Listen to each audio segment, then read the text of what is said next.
꽃이 지기로서니 바람을 탓하랴. 지기로서니 이렇게 돼 있는데 이거는 뭐 이제 지기 때문에 이런 얘기지.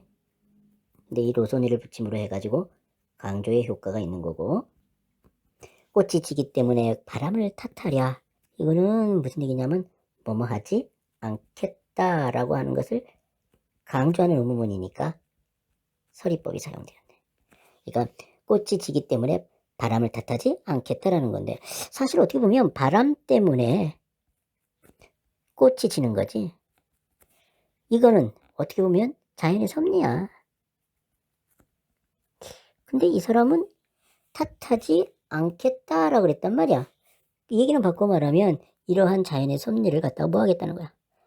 수용하는, 받아들이는 태도를 갖고 있네.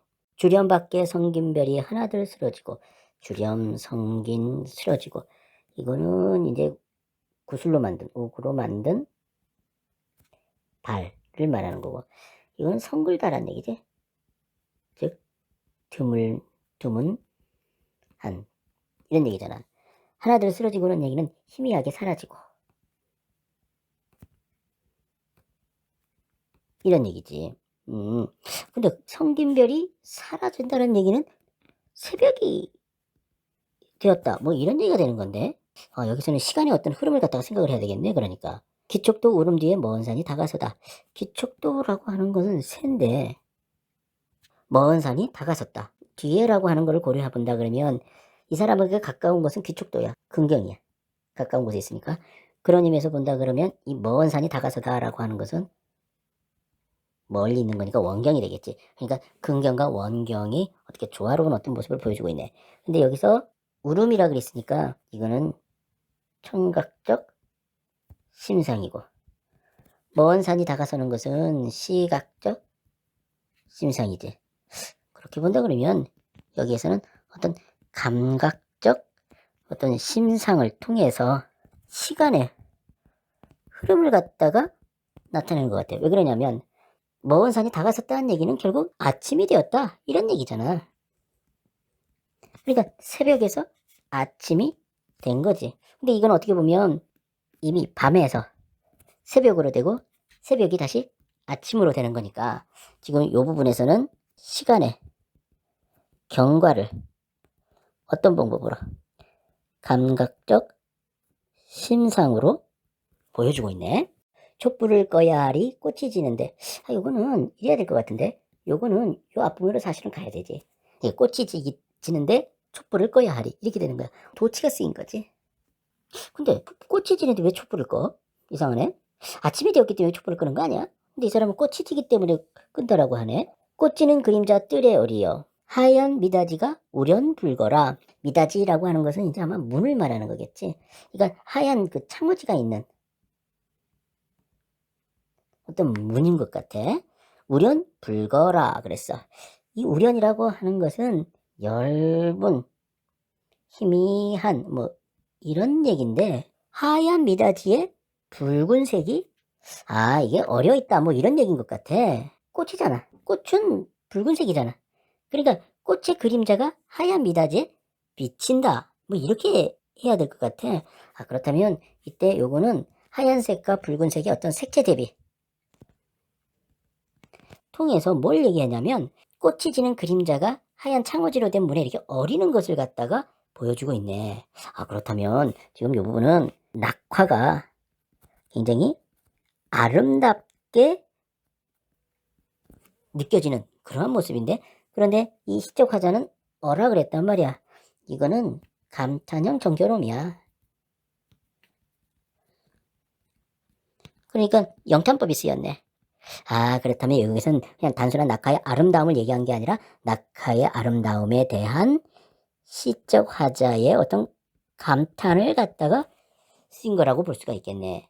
그렇다면 여기서 이 촛불을 끄겠다라고 하는 행위는 결국 꽃이 지고 그 꽃이 지는 그림자가 문에 어리는 거란 말이야. 그러니까 이거는 그 낙화의 그림자를 더 자세하게 보겠다라고 하는 것을 갖다가 나타내는 거네. 그렇게 이해를 해야 되겠네. 묻혀서 사느니, 묻혀서 살아? 요거는 뭐 숨어 산다. 그래서 이제 은일하다 이런 말을 써. 은일지사라고 하는 말이 있는 거거든. 그러니까 숨어서 묻혀서 사는 사람. 이거는 속세와 단절한다라고 하는 의미지 무슨 죄를 짓고 숨어 산다 뭐 이런 뜻은 아니야.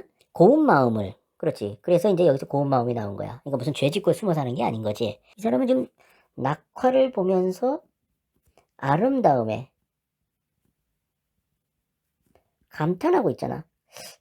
이런 마음을 갖다가 고운 마음이라고 한 것 같아.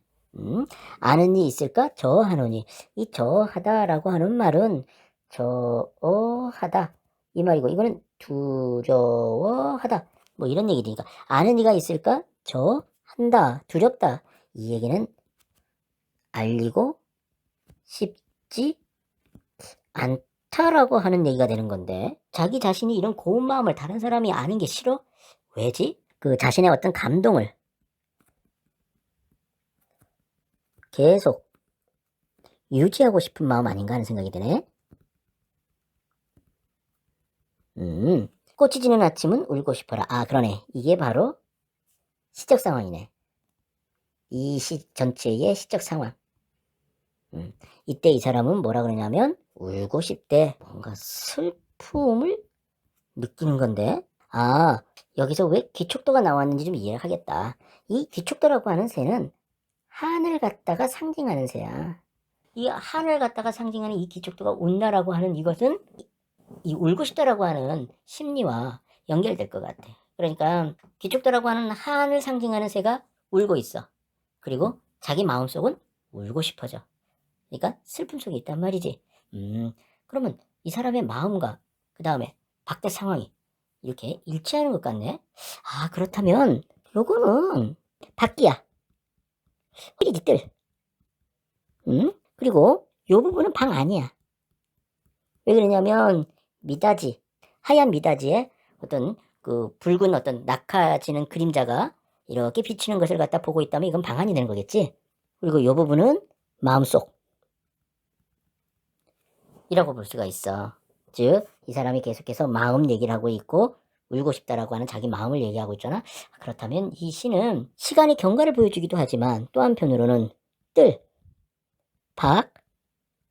밖에서 방 안으로, 그리고 다시 마음속으로 어떤 그 시선이 이동하고 있는 그러한 시라고 이해를 할 수 있을 것 같아. 이 사람의 마음속은 슬픔인데 왠지 이때의 슬픔은 낙화라고 하는, 사실 어떻게 보면 아름다운 어떤 이미지야.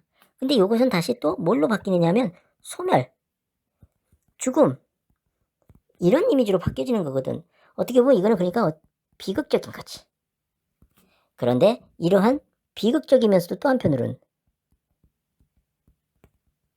아름답단 말이야. 그러니까 이런 비극적 아름다움에 대해서 이 사람은 어떤 애상적인 마음을 갖다가 갖게 되었고, 그것을 갖다가 이 시로 나타낸 거라고 할 수가 있겠네.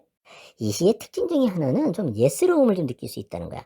이 주렴이라고 하는 것이나 그 다음에 이 기촉도라고 하는 새, 이런 것들은 옛날 고전문학 작품에 참 많이 등장하는 그런 소재들이었어. 그리고 여기서 이 촛불이라든지 그 다음에 하얀 미닫이 같은 경우는 결국 우리나라의 전통적인 어떤 그러한 생활 용품들이었고 생활의 모습이었지. 그리고 이게 이제 우련이라고 하는, 요즘에는 잘 사용하지 않는 그런 어휘이잖아 이거. 이 저하다라고 하는 말도 요즘 잘 사용하지 않는 그런 말인 거지.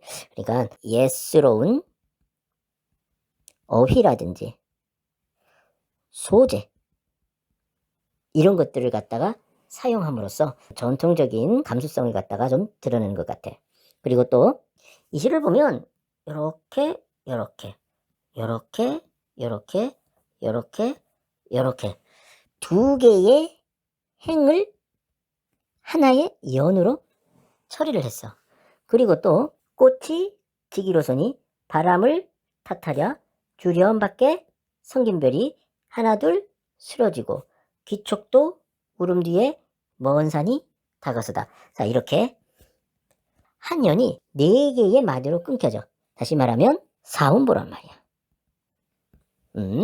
그리고 또 글자 수도 보면 7자, 6자, 8자, 7자, 7자, 8자. 글자 수도 얼마 안 돼. 가장 짧은 게 꽃이 지는 데야. 뜰에 어리여. 우려 물거라. 5글자거든.